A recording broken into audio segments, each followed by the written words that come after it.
So friends, આજે કોઈ ટોપિકની વાત નથી કરવી આપણે, આજે કોઈ ગ્રામરના કે ઇંગ્લિશના, પણ આજે રૂટ કોઝની વાત કરવી છે.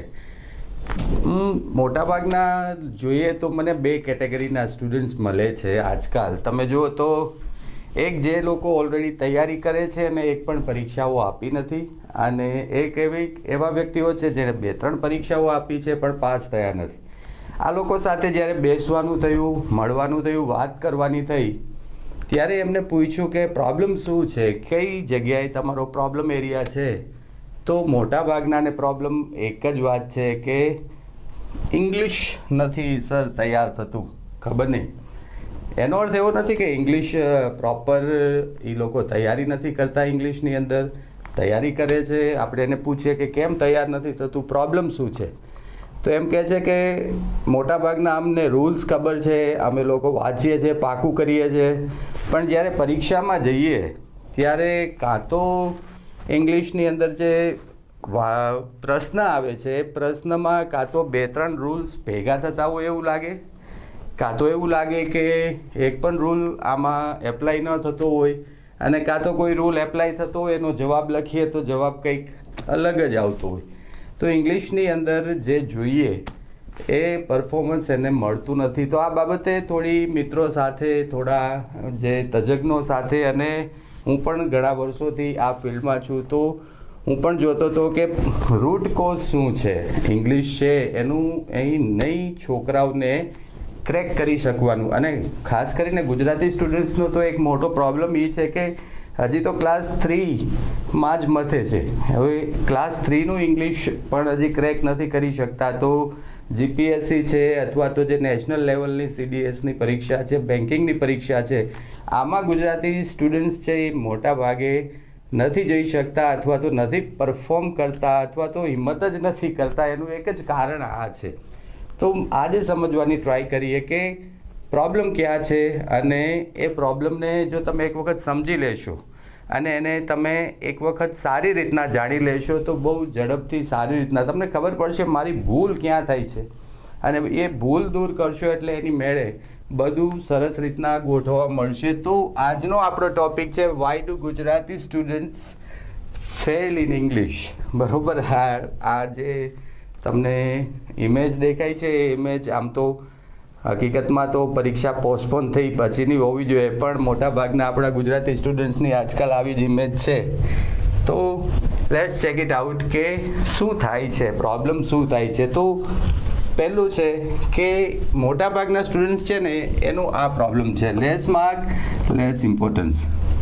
મોટાભાગે ક્લાસ 3ની અંદર જોયું છે તો 15થી 25 માર્કની અબાઉટ ઇંગ્લિશ આવતું હોય છે, અને આપણે હંમેશા ગુજરાતીઓને છે ને એને થોડું વધુ જોઈએ. જાજુ છે, બડા હે તો બઢિયા હે, એની જેવું છે કે ઓછા માર્ક હોય તો કે બહુ પછી કરશું, અત્યારે તો હાલો પેલું ઓલું 100 માર્કનું છે ને ઓલું 50 માર્કનું ને ઓલું 150 માર્કનું, એ જલ્દી કરી નાખીએ.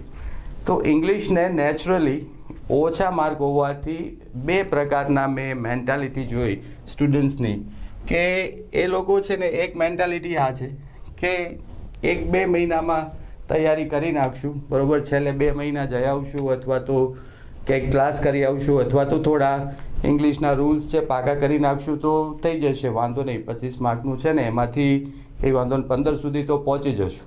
એક આ મોટામાં મોટો વહેમ છે જેને આપણે કહી શકીએ કારણ કે ઇંગ્લિશ છે ને આ જે ઓવર કોન્ફિડન્સ છે તમારું કે અમે 1 કે 2 મહિનાની અંદર આ સબ્જેક્ટને તૈયાર કરી લેશું, આ ઓવર કોન્ફિડન્સ નહીં ચાલે મિત્રો. કારણ કે આ જે છે ધીસ ઇઝ અ લેંગ્વેજ. તમે કહી શકો કે આ એક ભાષા છે, અને ભાષાને તૈયાર કરવા માટે 1-2 મહિના પૂરતા નથી. અને ક્યારેય તે તમે કહી શકો કે આ છે ભાષા છે ને એ બહુ લચકદાર હોય છે.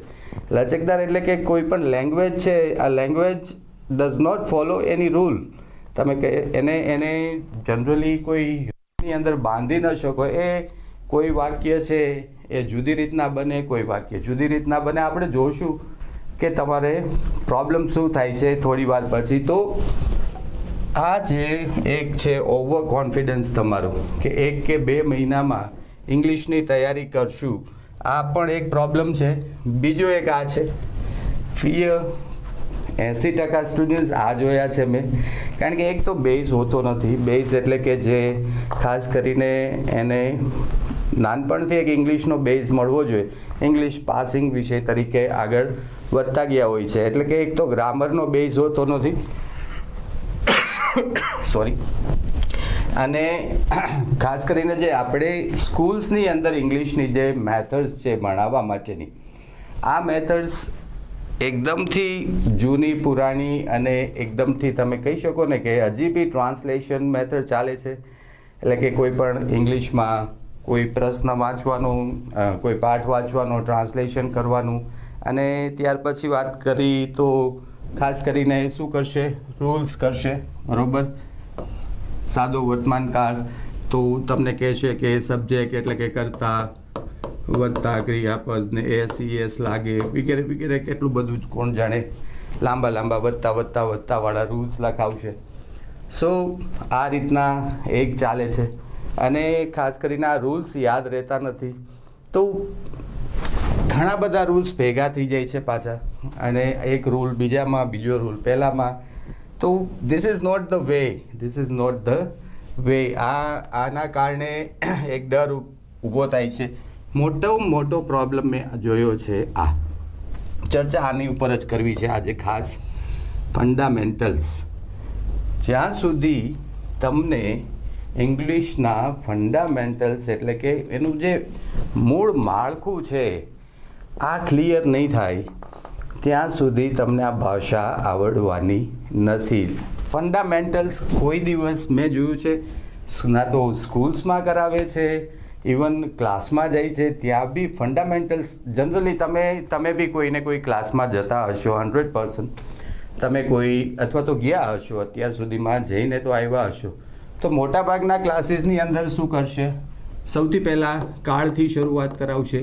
11, 12, 13 જેટલા બી કાળ છે તો કાળ કરાવશે ઇંગ્લિશની અંદર, બરાબર. Tense is simple, past tense ને સિમ્પલ ફ્યુચર ટેન્સ ને વળી પાછા નવા ટેન્સ કાઢશે.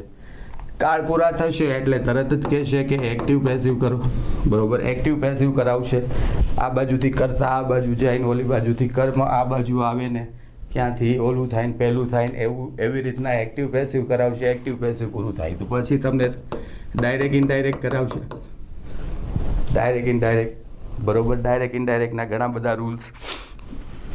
આટલું પૂરું થશે એટલે પછી થોડાક સ્પેશિયલ જે હોય છે, દાખલા કે ક્વેશ્ચન ટેગ્સ કરાવે અથવા તો આર્ટિકલ્સ કરાવે, સમથિંગ લાઈક દેટ. તો આવા તમને 10, 15, 20 ટોપિક કરાવશે. આ મોટા 7-8 ટોપિક કરાવશે. 2-3 મહિના પૂરા થશે. તમને એમ થશે, ઘણી બધી પ્રેક્ટિસ કરશો, તમને એમ થશે કે ઇંગ્લિશ આવડી જશે. ક્યારેય ન આવડે.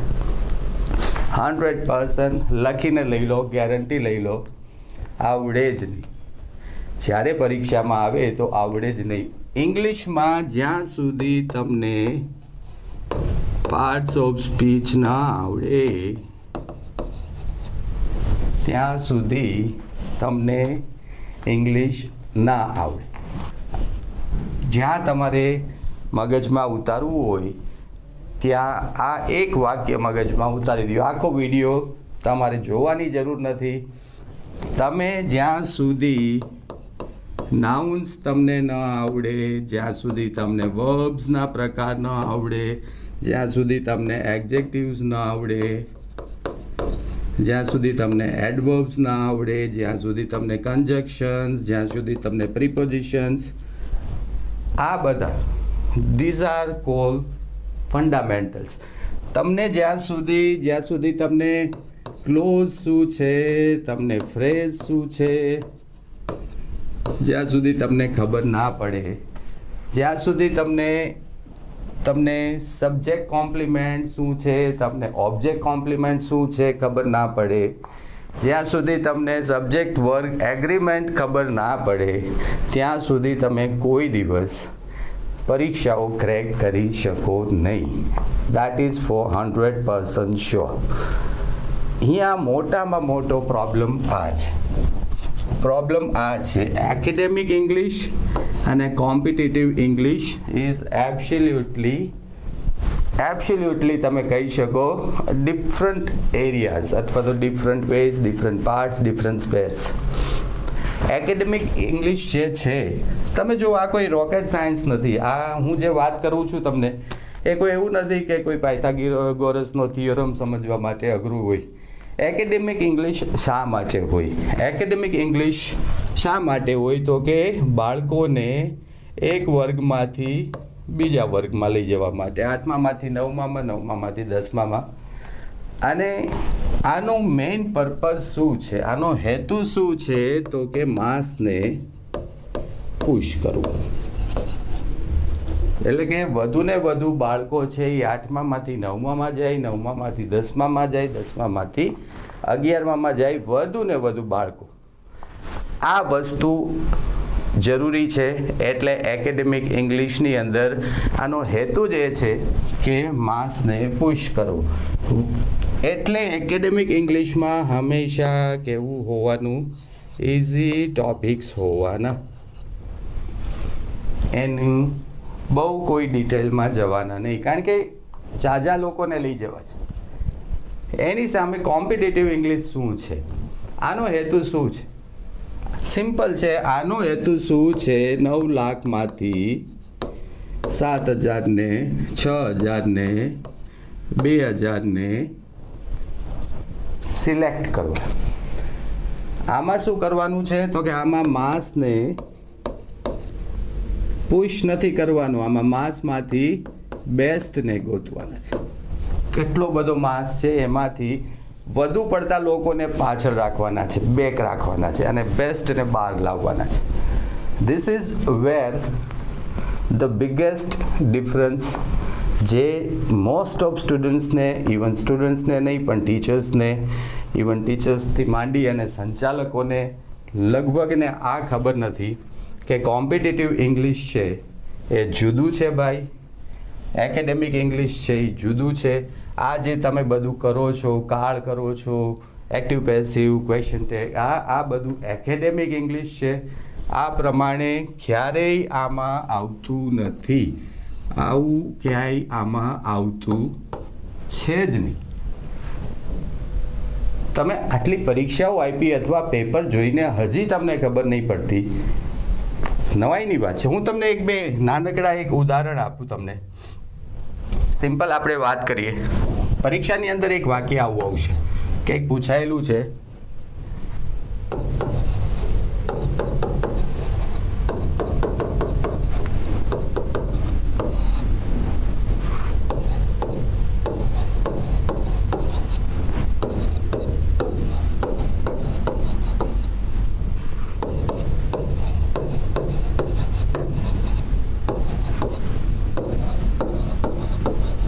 માની લો કે વુડ એજ. The lion lives in something. હવે આમાં તમે મને એક વખત નજર નાખીને કહો કે આમાં કયો ટોપિક આવે છે, કયો કાર્ડ આવે છે? આ કોઈ કાર્ડનો ટોપિક છે? આ કોઈ એક્ટિવ પેસિવનો ટોપિક છે? કે પછી આ કોઈ ડાયરેક્ટ ઇનડાયરેક્ટનો ટોપિક છે? કે પછી આ કયો ટોપિક છે? આ ટોપિક આપણને એટલી ખબર પડે કે આ શું છે, આ શું છે, ઇન શું છે, આ પ્રેપોઝિશન છે. પ્રેપોઝિશન પછી હંમેશા શું આવે? આ ખબર ન હોય તો કોમ્પિટિટિવ ઇંગ્લિશ ના આવડે અને તો પરીક્ષાઓ પાસ ન થવાય. પ્રેપોઝિશન પછી હંમેશા શું આવે? પ્રેપોઝિશન પછી હંમેશા શું આવે? નાઉન. ઓકે, આ ચારે ચાર નાઉન જ છે. આપણને એટલી બી ખબર પડી ગઈ કે નાઉન આવે. હવે નાઉનની અંદર પણ કેટલા બધા નાઉન. આ વુડ, આ વુડ્સ, વુડન કદાચ નાઉન ન હોઈ શકે, વુડેડ જેવો તો કોઈ શબ્દ છે જ નહીં, પણ હજી આવ્યું વુડ, વુડ્સ. તો કેટલા બધા નાઉન એવા છે, તમને નવાઈ લાગશે. વુડ, હવે આને તમે એસ લગાડી દો ને એટલે આનો અર્થ જ બદલાઈ જાય. વુડ એટલે શું થાય? લાકડું. અને વુડ્સ એટલે શું થશે? જંગલ. હવે તમે મને કહો, મારે જવાબ દેવાની જરૂર છે? શું આવશે? Lion lives in the woods. પૂછાય છે આવું અને આપણે પાકું કરીએ છીએ કંઈક જુદ. હજી એક મજાનું ઉદાહરણ આપું. એક પરીક્ષામાં તમને પૂછાણું હતું,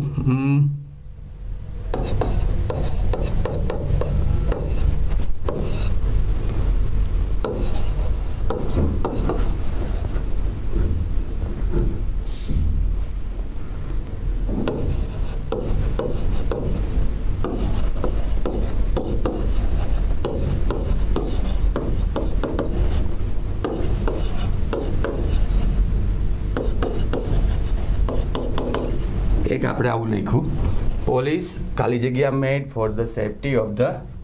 હવે તમને અહીંયા કહેશે કે આમાં આવશે ઇઝ કે પછી આર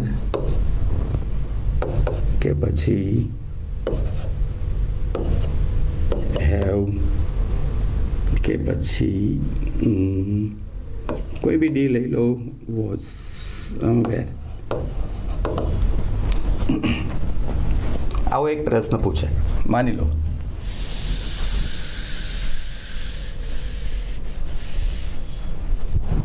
પોલીસ ખાલી જગ્યા મેડ for the safety of the public. આપણને એટલી ખબર પડે કે પોલીસ, તો પોલીસ શું છે? પોલીસ એક વચન કે પોલીસ બહુવચન? પોલીસ આરે ઇઝ મૂકવું કે આર મૂકવું? થાય છે ને આવું પરીક્ષામાં હંમેશા તમારે આવું થશે. જોજો 4 એ 4 તમને સાચા લાગશે. 4 એ 4 ઓપ્શન એવા હશે કે આ તો આ આવી શકે, આ કદાચ ચાલો આ ના આવી શકે, આ ઓપ્શન તમને ના ગમતો હોય ના ચાલે. પણ બાકીની તો અહીંયા હેવ બી મૂકી શકાય કે અહીંયા V3 આવ્યું છે નિયમો મુજબ. તમે જે રીતના ભણો છો એ મુજબ જુઓ તો હવે જો તમને ખબર ન હોય કે પોલીસ છે એ શું છે, નાઉન એટલે કે સબ્જેક્ટ હોય તો work as a noun. Police છે એ નાઉન છે. આ કેવા પ્રકારનું નાઉન છે એ ખબર ન હોય તો પછી એક વચન બહુવચનની ખબર ના પડે. પોલીસની સાથે હંમેશા શું આવશે? ઇઝ. કારણ કે પોલીસ એઝ અ યુનિટ વાત થાય છે તો પોલીસ એક વચન ગણાશે. કલેક્ટિવ નાઉન છે અને કલેક્ટિવ નાઉન હોય હંમેશા એક આખું સમૂહ હોય. એમાં તમે પાકું કરશો કે હા ઓકે સર, હવે આવડી ગયું અમને, પોલીસની સાથે ઇઝ આવશે. હવે પછીની બીજી પરીક્ષાની અંદર આ વાક્ય એવું મૂકશે,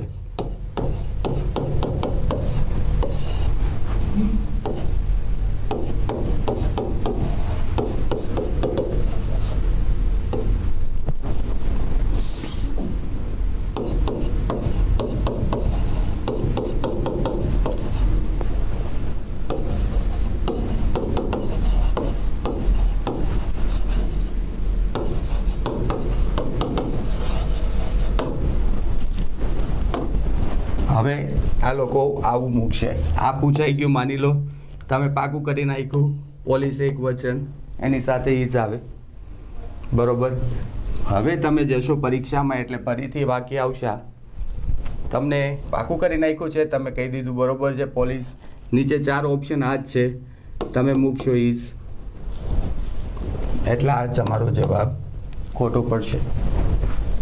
તમને થશે કે હમણાં તો રૂલ બનાવ્યો, પ્રોબ્લેમ આ છે રૂલ્સ.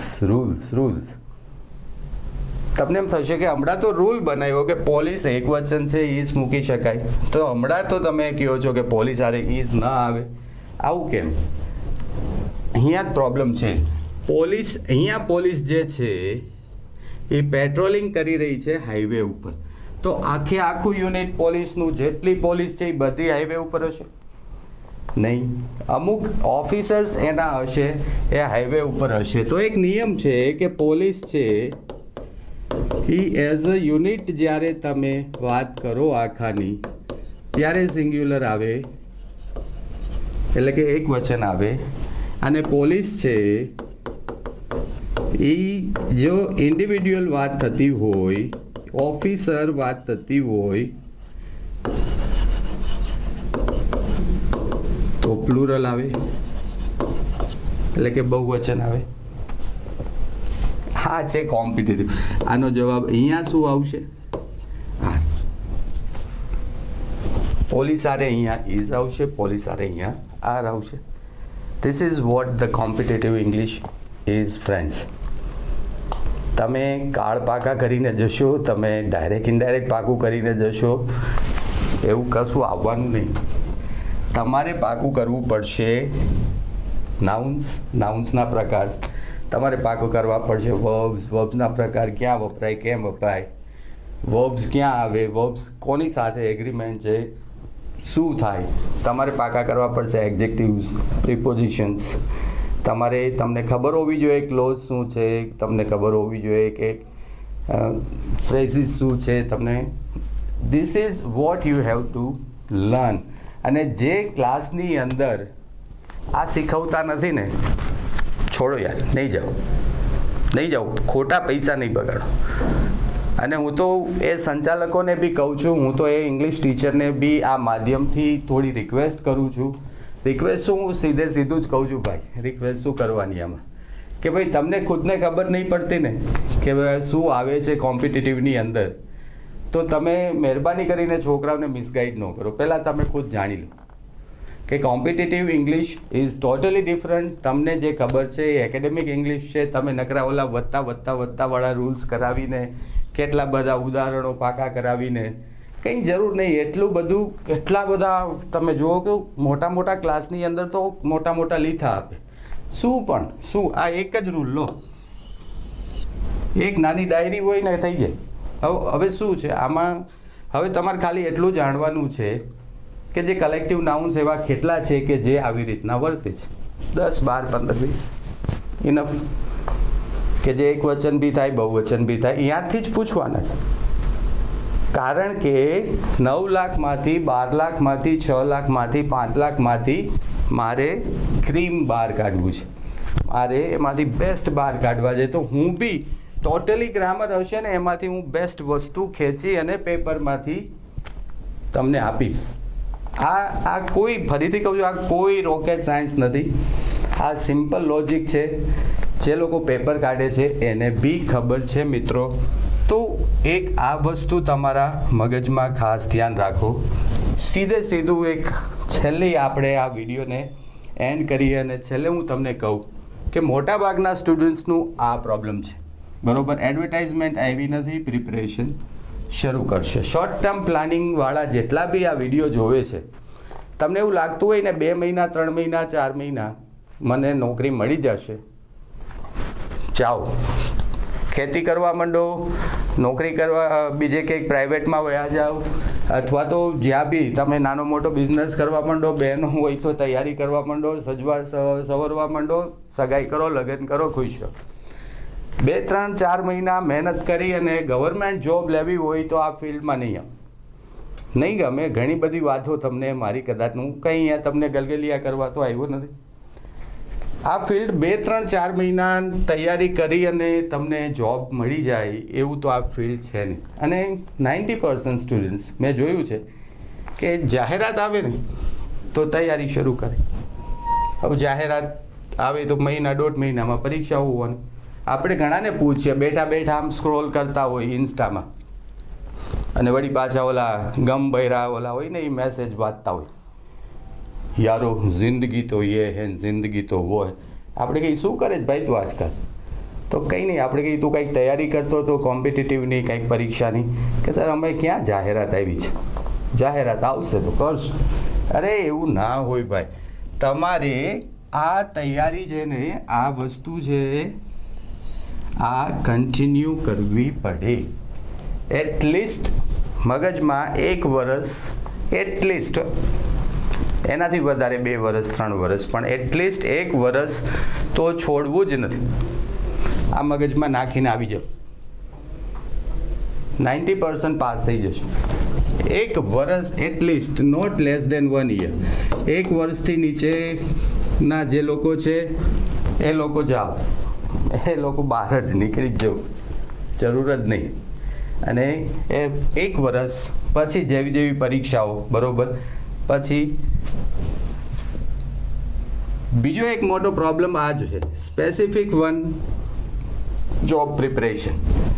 કોઈ એક પરીક્ષા આવશે ને તો એ એક જ પરીક્ષાની તૈયારી કરશે.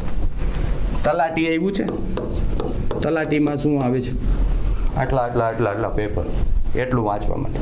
કોન્સ્ટેબલ આવ્યું છે, કોન્સ્ટેબલમાં આટલું. ઇંગ્લિશ આવતું નથી, ઇંગ્લિશ કરવાની જરૂર નથી.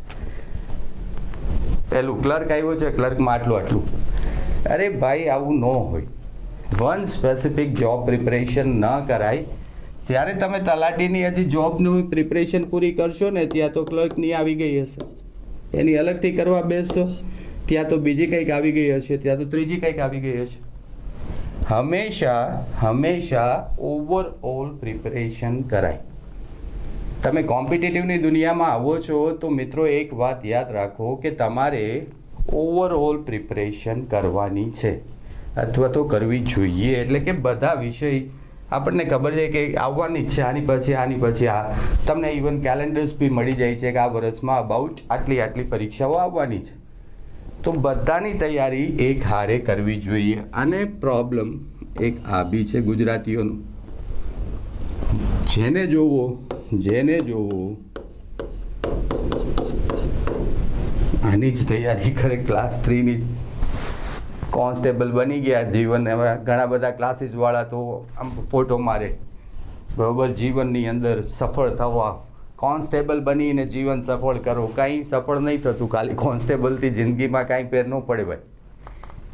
19,500થી શરૂ થાય ને પછી કંઈક વધીને પછી 27,000. તલાટીથી કાંઈ જિંદગી બહુ મોટો ફેર નથી પડી જતો કે હું તલાટી થઈ ગયો એટલે ઓહો જીવનમાં શું થઈ ગયું, કે હું ક્લર્ક થઈ ગયો એટલે હા જીવન કેવું બધું થઈ ગયું એકદમ બ્યુટીફુલ. ના. આ ક્લાસ 3થી શું થવાનું જિંદગીમાં?